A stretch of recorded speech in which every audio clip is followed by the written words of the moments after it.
guys, welcome back to my channel today. In today's video, I'm going to be doing another product review for you. This is the brand new palette by Viseart, or Viseart, however you want to pronounce it. This is their Tryst palette. In this video, I'm going to show you the swatches of the product, as well as talk in depth about my thoughts about it. If you guys are new, hi, my name is Jenna. Thank you so much for stumbling across my channel. I do 2 beauty videos a week, as well as some bonus videos in between. And if you are just as obsessed with makeup as I am, I think we would get along great. So feel free to hit that subscribe button down below so that you can join our little family. And without further ado, let's get on to the review. As a side note, I'm going through the very awkward and uncomfortable eyebrow regrowth phase, so feel free to avert your eyes from the brow situation at this time.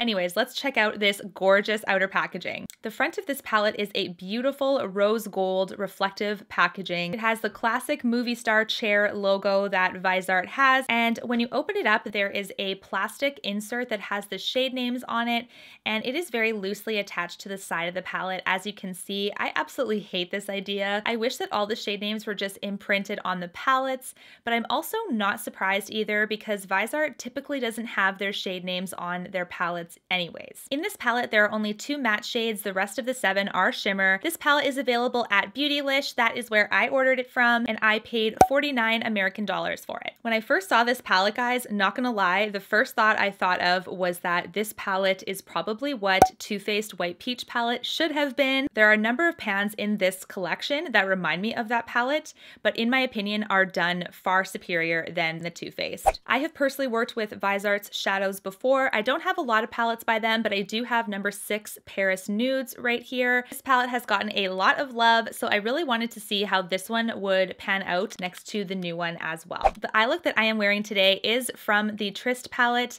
I think that these shadows are beautiful. They are very easy to work with. They blend very, very well. There is the slightest amount of fallout, so just keep that in mind. If you do your base makeup and do your eyes after that, you can easily brush the fallout away. It's not like there's a lot of it all over your face by any means. I also think these are great shadows for beginners to use because they are just so easy to work with. Since there are only 2 mattes in this collection, I do think the versatility could have been a little bit better. They probably could have added 1 or 2 more mattes to kind of make it a little bit more versatile. But that being said, you can still get a gorgeous white peach look with some purple. You can get a purple look. If these shades speak to you, and they're definitely looks that you typically wear, I definitely think that this would be something you would like. I wouldn't consider myself a makeup expert whatsoever, and I found them very easy to use. So that is a good sign as well. As I said already, this palette is definitely similar to Too Faced's White Peach palette, but I also think that some of these shades are pretty close to Viseart's previous release in the Theory palette Amethyst. The Amethyst Theory palette is 45 American dollars, and you only get 6 pans. So I do think that if you're deciding between the two, then Tryst is probably the way to go because you're spending another $4 for 3 more shades, which is perfect. But at the same time, if you already own the Amethyst palette, then I would probably skip this one just for it being so similar. One last little thing I wanted to mention before I sign off.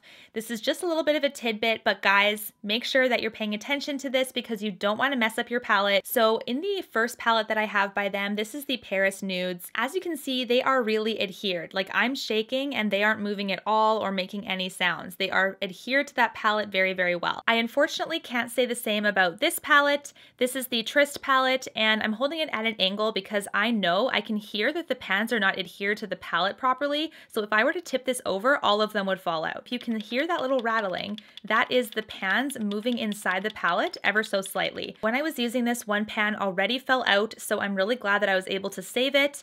But just keep that in mind, guys. You wanna unfortunately use this a little bit more delicately, and these palettes are obviously not the same size as the 12 pan palettes that Viseart originally released. So that is my quick review on this Tryst palette. I actually really enjoy it, so I will be keeping this in my collection. If you guys enjoyed this video, please let me know by giving it a thumbs up. Also, don't forget to subscribe on your way out, and until my next video, guys, take care, happy shopping, hope you have a great day. Bye!